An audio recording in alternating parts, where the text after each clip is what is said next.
বান্দারে তুই নাশুকর হইস না, শুকরিয়া কর। একটু পেলেও তুই অন্তর থেকে আমার দরবারে শুকরিয়া কর। বান্দারে আমি বেশি কিছু চাই না তোদের কাছে। খাবার শুরুতে একটু আমাকে স্মরণ করবি, খাবার শেষ করে একবার আমাকে স্মরণ করবি, ঘুমানোর আগে একবার আমাকে স্মরণ কর, ঘুম থেকে উঠে একবার আমাকে স্মরণ কর। বান্দারে তুই শুধু তোর জীবনের ব্যস্ততার ভিতরে আমি রবকে স্মরণ করার জন্য বাহানা খুঁজতে থাক, কৌশল করতে থাক, যেমনি পারস আমি রবকে একটু স্মরণ কর। বান্দারে তুই কোন রকম ব্যস্ত জীবনে আমাকে স্মরণ করতে করতে একবার তুই কবরে আয়। তুই বান্দা দুনিয়াতে আমাকে স্মরণ রাখবি, আমি রহমান তোকে কবরে হাসরে স্মরণ রাখবো। সুবহান। আর রব যাকে কবরে হাসরে স্মরণ রাখে, জাহান্নামের আগুন তাকে স্পর্শ করার কোনো সুযোগ নাই। আল্লাহ পাক বলে, বান্দা আমি আছি তো তোদের জন্য। লা তাহজান লা তাখাফ, ভয়ও করিস না, চিন্তাও করিস না। যার যা করার করতে দে, যার যা বলার বলতে দে। দিন শেষে আমি আহকামুল হাকিমিন হাসরের ময়দানে বিচার করব, তোর পক্ষে রায় করে দিব। তুই যদি শুকরিয়াকারী হোস, তুই যদি ধৈর্য ধারণকারী হোস, তুই যদি ক্ষমাকারী হোস, তুই যদি ঈমান দ্বারা পরিপূর্ণ হোস। বলেন না সুবহানাল্লাহ। আমরা সব সময় বিচার নিজে করতে চাই। রব বলে যে আমি আহকামুল হাকিমিন আছি তো, তুই বিচার করতেছস, কয়টা বাড়ি দিবি, কয়টা মাইর দিবি, কিছু বিচার আমার জন্য রেখে দে। আল্লাহ আমি কি করব? বলে যে তুই ক্ষমা করে দে। আল্লাহ সে আমার উপর জুলুম করেছে, অত্যাচার করেছে, অন্যায় করেছে, আমি কেন ক্ষমা করব? রব বলে যে ক্ষমা করে আমার বান্দাকে আমার জন্য, আমি আল্লাহ তাকে ক্ষমা করে দিই যে ক্ষমা করে দেয়। রব বলে যে তুই নিজের গুনাহ থেকে মাপ পাওয়ার জন্য তুই নিজে ক্ষমা করে দে। তুই ওরে ক্ষমা করবি, আমি তোরে ক্ষমা করব। যে গুনাহ করার পরে নিজের ভুল বুঝতে পেরে রবের সমীপে নিজের মনকে মাথাকে সুফর্দ করে দিবে, দুই চোখের পানি ছেড়ে লজ্জার সাথে রবের কাছে ক্ষমা চাইবে, আল্লাহ সেই তওবাকারীকে ভালোবাসেন। সুবহানাল্লাহ। আল্লাহ তাআলা দানশীল ব্যক্তিকে ভালোবাসে। আল্লাহ তাআলা তাকওয়া অর্জন, রবকে যারা ভয় পেয়ে চলার চেষ্টা করে তাদেরকে ভালোবাসে। আল্লাহ কাদেরকে ভালোবাসে? যারা আল্লাহর উপর ভরসা করে চলার চেষ্টা করে, আল্লাহ তাদেরকে ভালোবাসে। সুবহানাল্লাহ। আল্লাহ ধৈর্যশীলকে ভালোবাসে, আল্লাহ ক্ষমাকারীকে ভালোবাসে, আল্লাহ তাআলা বিনয়ীকে ভালোবাসে, আল্লাহ তাআলা ভদ্রতাকে ভালোবাসে, আল্লাহ তাআলা নম্রতাকে ভালোবাসে। সুবহানাল্লাহ। আল্লাহ যা যা ভালোবাসে বান্দার ভিতরে, এইগুলাকে যদি একটু গবেষণা করে নিজের ভিতর আনা যায়, দেখবেন প্রত্যেকটা আব্দুল্লাহ আল্লাহর রহমতে ওলি আল্লাহ হয়ে যাবে। হে আমার বান্দারা, ইন্নাল্লাহা মা'আস সাবিরিন, ইন্নাল্লাহা মা'আস সাবিরিন, ইন্নাল্লাহা মা'আস সাবিরিন। আমি রব ধৈর্য ধারণকারীর সাথে আছি, আমি আল্লাহ সহ্য যারা করে তাদের সাথে আছি, আমি আল্লাহ ক্ষমাকারীর সাথে আছি, আমি আল্লাহ বিনয়ীদের সাথে আছি, আমি আল্লাহ নম্র কথা যারা বলে তাদের সাথে আছি, আমি আল্লাহ ভদ্রদের সাথে আছি, আমি আল্লাহ মানিয়ে নিয়ে ক্ষমা যারা করে দেয় তাদের সাথে আছি। বলেন সুবহান। আর সেই আল্লাহর দেওয়ার নিয়ম হচ্ছে তুমি অন্যকে দাও, আমি তোমাকে দিব। মুসা আলাইহিস সালামের সময় একজন আল্লাহর বান্দা মুসা নবীকে এসে বললেন, ইয়া নবী আল্লাহ, আমার জীবনটা অনেক কষ্টে যাচ্ছে, সকালে আনলে রাতে থাকে না, আমার রিজিকে এত কম বরকত কেন আমি বুঝি না, তা আমি বেশি দিন বাঁচতেও চাই না। আল্লাহকে একটু বলেন, আপনি তো আল্লাহর সাথে কথা বলেন, আল্লাহ অনুমতি দিয়েছে, আমার পক্ষ হয়ে আল্লাহকে বলবেন আমার জীবনে যত রিজিক আছে সবগুলো যেন একসাথে দিয়ে দেয়। মুসা নবী ওনার কথা মোতাবেক আল্লাহর কাছে গিয়ে বললেন, আল্লাহ তোমার একজন বান্দা তো এরকম একটা দোয়া ফরিয়াদ করছে, আবদার করছে যে তার জীবনে যা রিজিক তুমি বরাদ্দ রাখছো 20, 30, 50, 60 বছর, 100 বছর সব একসাথে দিয়ে দাও, সে একসাথে খেয়েই চলে যাবে। আল্লাহ তাআলা দোয়া কবুল করেছেন। সুবহানাল্লাহ। দীর্ঘ কয়েক বছর পরে মুসা নবী সাথে ওই ব্যক্তির দেখা, যে এক সময় খাবারে খাবার পায়নি, এখন এসে দেখা যায় তার ঘর রাজপ্রাসাদের মতো। সুবহানাল্লাহ। তার ঘরে অনেকগুলা মানুষ খাবার খাচ্ছে। সুবহানাল্লাহ। যে অন্যের চাকরি করতো আজকে তার কাছে অনেক মানুষ চাকরি করছে। তো মুসা নবী দেখে আল্লাহকে জিজ্ঞেস করলেন, ইয়া রাব্বাল আলামিন, মামলা তো আমি বুঝলাম না, যার কোনো কিছুই ছিল না তাকে তুমি একসাথে সব যদি দিয়ে দাও, সে খেয়ে শেষ হয়ে যাবে, ফিনিশ।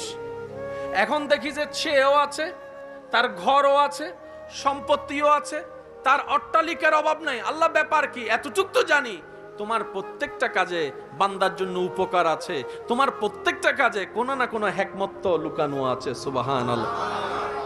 আল্লাহ আমি তো জানি তুমি সব সময় বান্দাকে কারণ খুঁজতে থাকো ক্ষমা করে দেওয়ার জন্য, তুমি কারণ খুঁজতে থাকো বান্দাকে নিয়ামত দান করার জন্য। সুবহানাল্লাহ। তো মুসা নবী যখন জানতে চাইলেন, রব্বুল আলামিন বললেন তার দোয়া মোতাবেক আমি আল্লাহ কবুল করে তাকে সে সম্পত্তি দান করেছি যা তার রিজিকে ছিল। কিন্তু এমন কেন হয়েছে জানো? আমি আল্লাহ তাকে যখন সমস্ত রিজিক দান করে দিলাম 10 ভাগ, আমার বান্দা কি করেছে জানো? ওই রিজিক পাওয়ার পরে 2 ভাগ নিজের জন্য রেখে 8 ভাগ আমার নামে আমার বান্দাদের জন্য দিয়ে দিছে। আর আমি রবের ওয়াদা কি যে আমার জন্য দিবে, আমি তার জন্য আরো বেশি দিব। এবার সে আমার জন্য আমার দেওয়া রিজিক থেকে 1 বস্তা যখন রিজিক চাউল যখন আমার অভাবী বান্দাকে দিয়েছে, তা আমি আল্লাহ তো ওয়াদা ভঙ্গ করতে পারি না। সে যখন আমার বান্দাকে 1 বস্তা দিয়েছে, আমি তাকে 2 বস্তা রিটার্ন করে দিলাম। সুবহানাল্লাহ। সে 2 বস্তা পেয়ে যখন আবার 1 বস্তা দান করেছে, আমি আল্লাহ আবার 2 বস্তা দান করলাম। সে যখন 2 বস্তা দিয়েছে, আমি 4 বস্তা দেওয়া শুরু করলাম। সে 4 দিয়েছে, আমি 8 দিয়েছি। সে দিতেই আছে, আমিও দিতে আছি। সে দিতেই আছে, আমিও দিতে আছি। সে দিতেই আছে, আমিও দিতে আছি। লা ইন শাকারতুম লা আযীদান্নাকুম। সুবহানাল্লাহ। তো সেজন্য মনে রাখবেন আল্লাহ দিতে প্রস্তুত। আমরা গাদা, আমরা সালাক নই বলে নিতেও জানি না, ধরতেও জানি না। আর রু যখন শক্তিশালী হয়ে যায়, ব্যথিত হৃদয় ওয়ালার চোখের পানি মুছিয়ে দেয়, মাথায় হাত বুলিয়ে দেয়, অন্তরের মধ্যে জাগা দেয়, বুকের সাথে জড়িয়ে ধরে মানবতার দৃষ্টান্ত প্রমাণ করে। সুবহানাল্লাহ। দেহ যখন শক্তিশালী হয়ে যায় রুহের চাইতে, তখন তার ভিতরে অহংকার কাজ করে, হিংসা কাজ করে, আমিত্ব কাজ করে, লোভ কাজ করে। আর রু যখন শক্তিশালী হয়ে যায়, তার ভিতরে তাহাজ্জুদের নামাজের প্রেম কাজ করে। সুবহানাল্লাহ। ফরজ রোজার পাশাপাশি নফল রোজা কিভাবে রাখা যায় ব্যস্ত সময়ের ভিতরে, সেটার চাহিদা অন্তরের মধ্যে কাজ করা শুরু করে। রু যখন শক্তিশালী হয়ে যায়, তখন রাগ কন্ট্রোল করার ব্যবস্থা হয়ে যায়। রু যখন শক্তিশালী হয়ে যায়, হাজার কষ্টের ভিতরেও থেকেও, অন্তর ব্যথিত থাকার পরও মানুষকে মুখ থেকে হাসি দিয়ে কথা বলে, মানুষের অন্তরকে খুশি করে। এবার যদি আপনি আপনার আমার জীবনের সাথে আল্লাহ ওয়ালাদের জীবনকে যদি একটু মিলাই দেখেন, সমস্ত কিছু ক্লিয়ার হয়ে যাবে।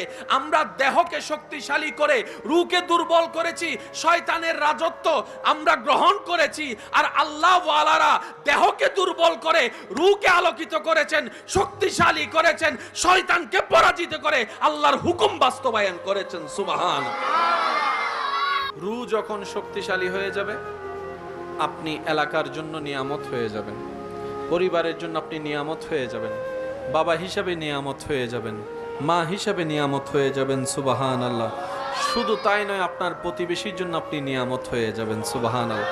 আপনার রূহ যখন আলোকিত হয়ে যাবে, শক্তিশালী হয়ে যাবে, আপনার আর ওই অশান্তির জীবনের যাতে আপনার কষ্ট করতে না হয়। হুয়াল্লাযী আনজালাস সাকিনাতা ফি কুলুবিল মুমিনিন। শান্তিদাতা রব আপনার জীবনের মধ্যে 24 ঘন্টায় শান্তির ব্যবস্থা এমন ভাবে করে দিবেন, সবাই আপনার চতুর্দিকে আগুন জ্বালাইলো, আপনার দিলের মধ্যে শান্তি আসতেই থাকবে। সুবহান। দেহ যখন শক্তিশালী হয়, তখন প্রতিশোধের জন্য হাত উঠে। আর রূহ যখন শক্তিশালী হয়, তখন সমাধানের জন্য অন্তর থেকে ক্ষমা করে দেওয়া আসে। দেহ যখন শক্তিশালী হয়, অন্যের পকেট থেকে অন্যের হকের জিনিস কেড়ে নিয়ে নিজের আয়ত্তে নিয়ে আসে। আর যখন রূহ আপনার শক্তিশালী হয়ে যাবে, তখন নিজের পকেট থেকে অন্যের দুঃখ দুর্দশা দূর করার জন্য আপনার দান সৎকায় কাজ হয়ে যাবে। সুবহানাল্লাহ। দেহ যখন শক্তিশালী হয়ে যায়, এই মুখের আর কোনো কন্ট্রোল থাকে না, বড় ছোট আর বীজ বিবেচনা থাকে না। যারে যেটা মন চাই সেটাই মুখ দিয়ে বলে, অন্তরকে ব্যথিত করে। অন্তত আমরা নিজেরা ভালো থাকার জন্য নিজেদের ভিতরে কিছু গোপন প্র্যাকটিস রাখার দরকার আছে। আজকে থেকে 10-20 বছর আগের মানুষের ভিতরও যেই পরিমাণ ধৈর্য সহ্য ছিল, আগে একটা মানুষ মাসের পর মাস অপেক্ষা করত প্রিয়জনের একটা চিঠি আসার।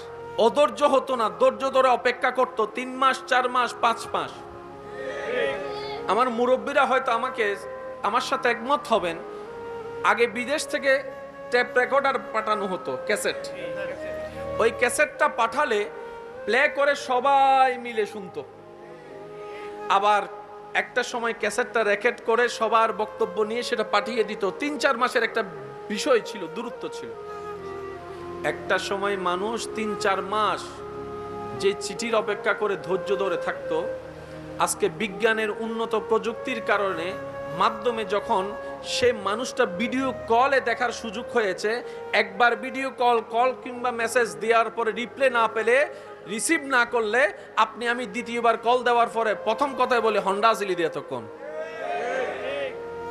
আগে 3 মাস ধৈর্য ধরার একটা ক্যাপাসিটি ছিল। এখন এদিকে বিজ্ঞান আমাদের জীবন সহজ করেছে, কিন্তু আমাদের ধৈর্যের লেভেল কমে গেছে। আগে একটা মানুষ হেঁটে যেতে লাগতো 2 ঘন্টা, ধৈর্য ধরে মানুষ যেত। সেই রাস্তা যখন এখন যানবাহনের মাধ্যমে 10 মিনিটের হয়েছে, এই 10 মিনিটের ভিতরে যদি 2 মিনিট জাম লাগে, দিন দিন ধৈর্যের লেভেল, যার কারণে স্বামী স্ত্রীর ভিতরে 2 কথা হলেই মেজাজ গরম, সম্পর্কের মধ্যে ফাটল পর্যন্ত চলে আসতেছে এই ধৈর্য না থাকার কারণে। কথা বলেন ঠিক কিনা? বাপ চাচার ভিতরে কথা হচ্ছে, ভাই ভাই এ কথা বলছে, হয়তো একটু দূরত্ব, মনোমালিন্য, ভুল বুঝাবুঝি হয়েছে, বাপ চাচার কথার ভিতরে মাঝখানে ছেলেরা পর্যন্ত কথা বলে বেয়াদবি করে ফেলতেছে, এমনও আছে না নাই? কথা বলেন।